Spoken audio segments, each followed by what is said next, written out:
Can you beat Batman Arkham Origins without gliding? After revisiting Arkham Origins for Christmas time, I realized how underappreciated it really is. So, with the newfound knowledge of it actually being good, I found it only reasonable to beat it again without gliding. Does Batman need his cape on his first outing against the Joker, or will we have another victor on our hands? G'day chaps, 'tis I, Clownpuncher139. The true end of my quest to beat the Arkham Saga without gliding is finally upon us. Join me as I see if I can beat one of the most overhated games without unfurling my cape. Let's find out if I can, and go through the 7 biggest obstacles this challenge presents. Number 7. The Batwing. This was really just a technicality issue that I needed to address before actually going through the real problems. Every time we use the Batwing to fast travel or return to the overworld, Batman is automatically put into a dive bomb state. This will always happen even with no controller input on my end. Therefore, I'm classifying this on the same basis as my Arkham City Church problem. I had no input on the matter, therefore it is not a glide. To further prove this, I input nothing until Batman hits the ground from the dive bomb, at which point the animation is ended and I fully regain control. And the only reason I even bring this up is because, yes, I did use fast travel multiple times, sometimes for my own ease, and others because the story demanded it. Let me explain why with number 6, moving around. This was definitely an interesting case for moving around. Obviously, we have the Batwing that allows us to travel across the map, but we only have one point automatically unlocked, and a second that's easy to unlock and doesn't really waste time. As such, I generally avoided using fast travel. Instead, I manually navigated the very strange Gotham of Arkham Origins. And very strange it was, mostly because I'm just unfamiliar with it, but also because it's split into 2 massive parts. Navigating across the bridge was already annoying when you could glide.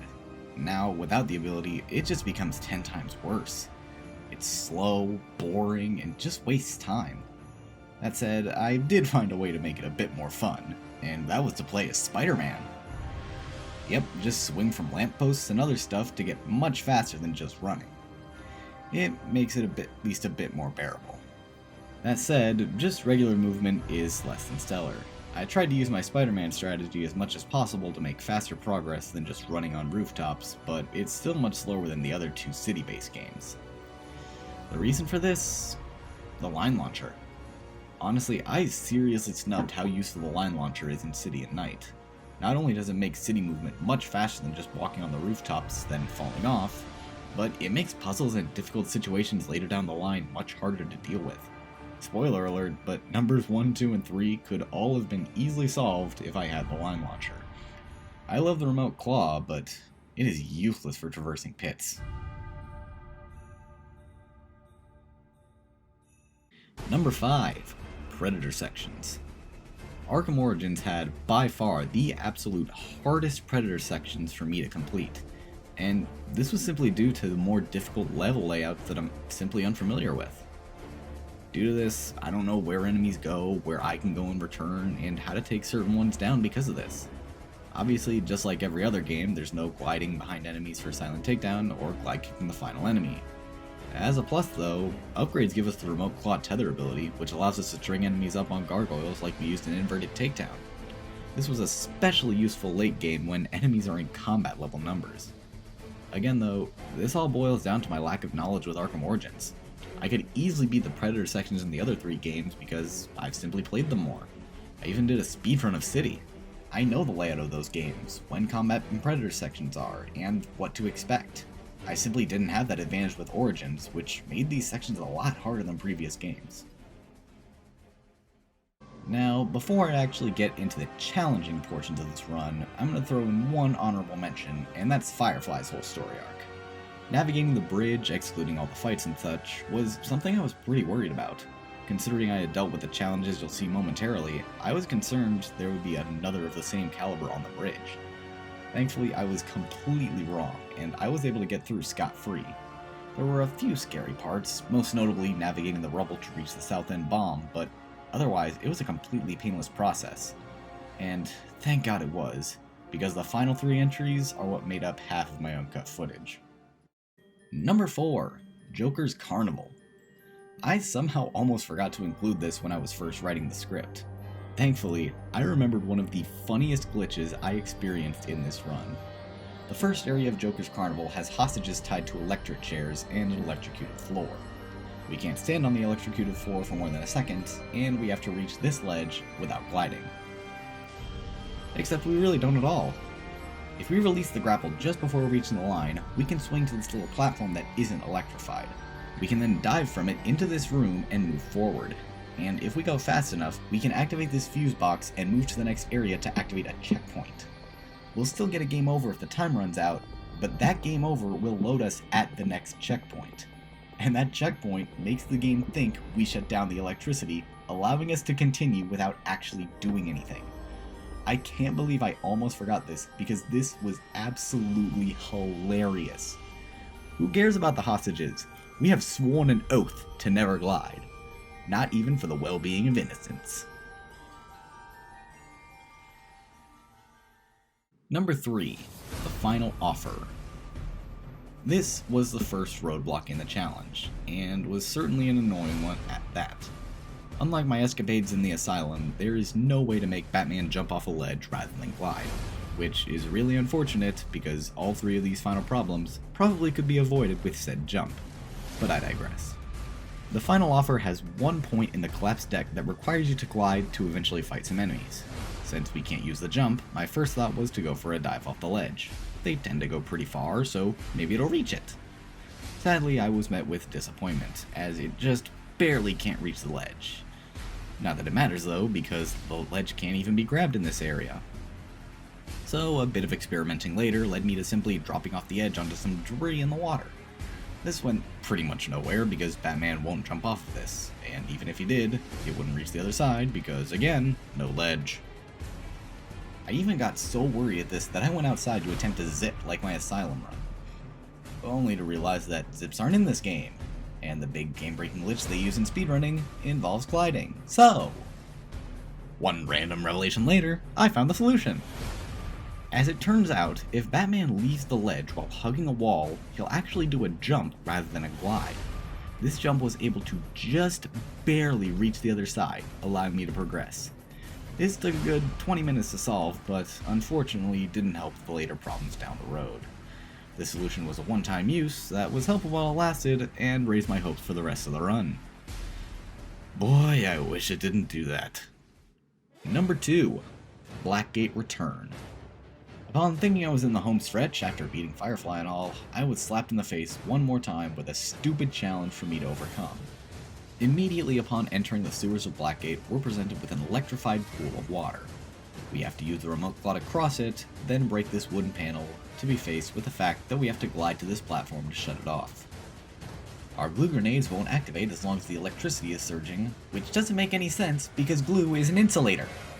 It should have no problem stopping the electric current and passing along the water. If there's a science team that can back me up or debunk this, feel free to say so in the comments. Anyway, back to the glide. No matter what we do from this ledge, we can't reach the platform. Diving, jumping, and everything in between simply won't reach the ledge. So I actually went back to the start and tried experimenting a little. As it turns out, you can dive from this ledge and land on some debris on the platform. Unfortunately, it's slippery debris, so Batman can't really do anything except fall in the water. So a bit more experimenting, such as ledge hanging later, I eventually came to this revelation. If we change the anchor point for the remote claw at this spot, we can actually do a running jump and land just shy of the debris. And this shy area is actually exactly what we needed to land on, because this is part of the platform and lets us walk right up to the panel and disable the electricity. Meaning we pass this area and continue through Blackgate, and the rest of it was no problem, with not a single point that may require gliding. But all of that may have been in vain.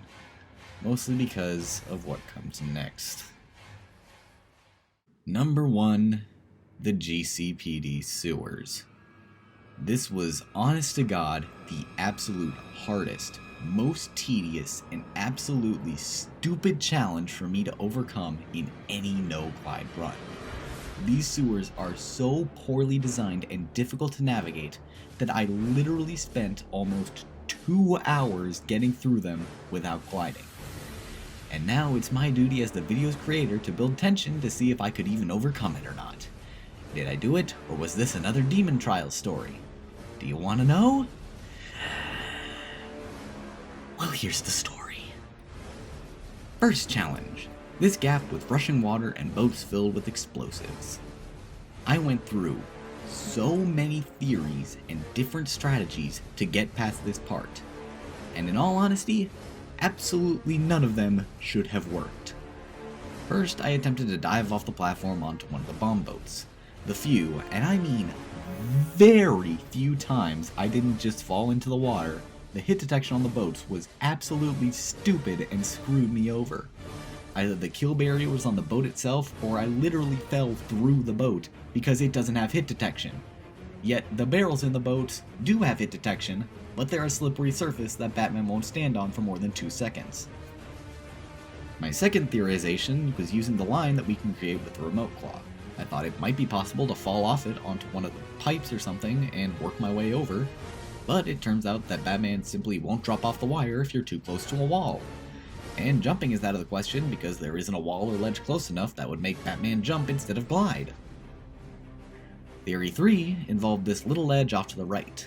I thought there might be a chance I could jump to the boats from here, but it really just wasn't happening. Then I had my most stupid and simultaneously most brilliant idea of this session. Because of the angle this little ledge is positioned at, I thought I could use the wire to angle a Spider-Man swing forward and back to reach the ledge. If that statement doesn't make sense, you don't know enough about Arkham, or just skip to number 1 to see the problems, allow me to elaborate. I thought I could grapple to the left side of this wire from this ledge, press B to release my grapple just before reaching it to essentially swing myself like Spider-Man. I would then quickly turn my camera to grapple onto the right side of the wire, and release that to swing myself into the goal. If I had a keyboard and mouse, and Arkham Origins had well-developed grapple mechanics, I would certainly be able to do that. Unfortunately, I can't spin my camera fast enough to look at the wire after launching, and the Arkham Origins grapple mechanics aren't developed enough to allow me to grapple on fast enough. On top of that, just barely grazing the water in this area will make it impossible to release your grapple, thus losing your chance to swing. And since I know you'll probably have questions about it, I'll explain the difference in grapple mechanics as quickly as I can. In the Rocksteady Arkham games, your grapple icon will gracefully glide along a ledge as you look across it. That isn't the case in Arkham Origins, as it simply selects different points along the ledge that will allow you to grapple. You can see that especially here, where I can only grapple onto the middle and left edge of this wire, despite having a lot more space between the 2 points. It's an unfortunate mechanic that simply makes doing this trick a lot harder. So that's 4 theories down the drain. Does that mean I had to glide to get past this section?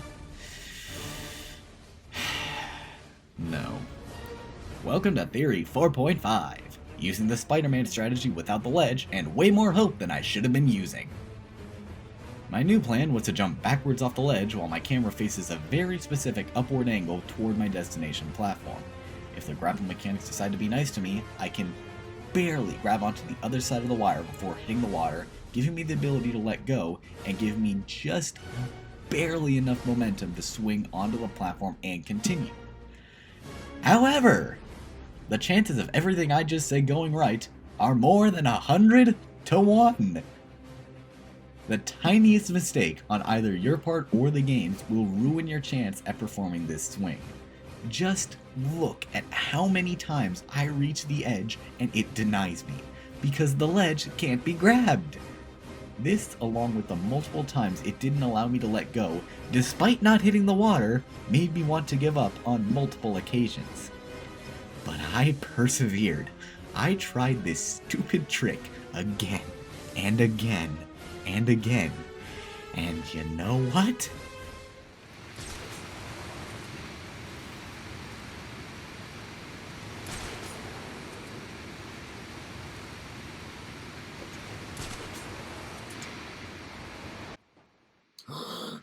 Yes! Yes! Oh! Oh my god! Oh my god. Thank you. Thank you. Everything perfectly lined up, one single time, and allowed me to perfectly swing onto the platform and continue the story. For about 3 minutes when the next roadblock appeared. Second challenge, the pipeway outside the control room. Thankfully, this wasn't nearly the same level of roadblock as what I just went through. This pipe with a thug in it is seemingly impossible to get to without gliding. You can't jump, you can't roll, there's no line launcher. I even tried dropping in from the ledge above, and that failed. Even diving in from the ledge above did nothing in making progress. I was stumped until I tried the drop trick again, and thankfully that worked for some reason. I don't know why it failed the first time, but I'm glad this took no more than 2 minutes, and was able to move on. For another 3 minutes, when yet another roadblock hit me square in the face. Third and final challenge, the lift with the pillars. This was the final roadblock in place for me to leave the sewers. If I could get on this lift, I could get to the database, get the information, and leave. This took much less time than the boat gap, but the solution might be just as, if not more, stupid. First and most obvious approach was to dive off the platform and hopefully land on the lift. That failed, so what was my next approach? Nothing. I literally just kept diving off the ledge until something interesting happened. And interesting happenings were aplenty, as diving into the pillars would generally give me food for thought that helped in continuing.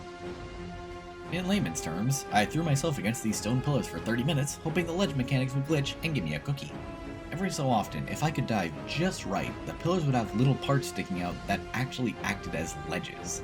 And if you could dive into them just right, Batman would climb onto them with varying results.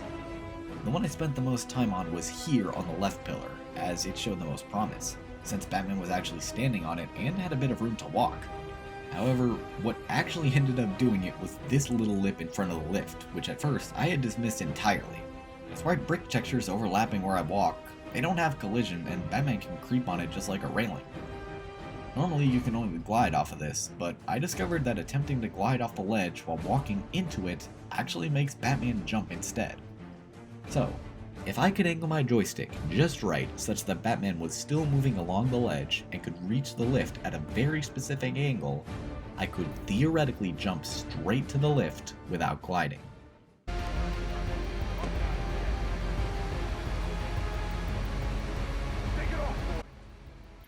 Yes! Yes! And I did it. I got through those sewers without opening my cape once. I beat it and moved on with the story. After 2 freaking hours of pointless attempts at a stupid, self-imposed challenge, I beat it. And nobody can take that away from me. So, with that said, it is possible to beat Batman Arkham Origins without gliding. I genuinely thought many times that this challenge was dead, but through sheer perseverance to keep my cape furled, I have proven that half of the greatest games of all time can be beaten as a pirate. Am I proud of this? Yes. Should I be? Probably not. Do I recommend doing this to anyone who isn't a pirate? Hell to the freaking no. Arkham Origins was easily the most problematic of the entire saga, and for that reason alone, I kinda enjoy the run the most. It genuinely put my brain to work to solve the problems, rather than just cheesing my way around it with the line launcher. I had to understand the physics of Batman's jump, how he'd leave the line if he stops grappling, and how to navigate this giant overworld as Spider-Man. This was a genuinely fun run to do, even if my uncut footage may say the opposite, as eventually figuring out exactly what needed to be done was way more satisfying than just taking out the line launcher, or jumping from the highest platform, or freezing the water. Analyzing the environment around me to solve a problem nobody has made me truly feel like Batman. So once again, it is possible to beat Batman Arkham Origins without gliding. Unfortunately, I don't know enough about the game to say if it can be completed, so I'll leave that open for you to determine. Also, unfortunately, the same will be said with Cold Cold Heart. I I recorded the footage of the whole run the next day, and it honestly just wasn't interesting enough to make a whole video. I'll absolutely upload the footage on its own, but just know there won't be an analysis video like this. But if you want to know how it went, and if it was possible, stay tuned for that video. It'll be in the description when it comes out. So as a conclusion to the no glide run, what did we learn from this challenge? Normally I'd be myself and say nothing whatsoever, but honestly I think we actually did. Simply put, don't take gliding for granted. I genuinely never realized how much gliding you do in an Arkham game until I did this challenge, and each game provided their own moments of frustration or even impossibility. Movement was one of the slowest and most agonizing parts of each run. Predator sections took on a whole new level of difficulty I never thought possible, and sections you wouldn't even think twice to look at, like this game's sewers, Knight's airships, or Asylum's Batcave rocks, take on a whole new meaning and are now ingrained in my memory. I'm always joking and saying that I wouldn't wish this challenge on my worst enemy, but genuinely try this challenge for as long as you can. It'll really put your cape into a new perspective. If you enjoyed this challenge and would like to see more Arkham content from me in the future, feel free to like, subscribe, and share this video around. Thanks for watching, and I'll see you later, chaps.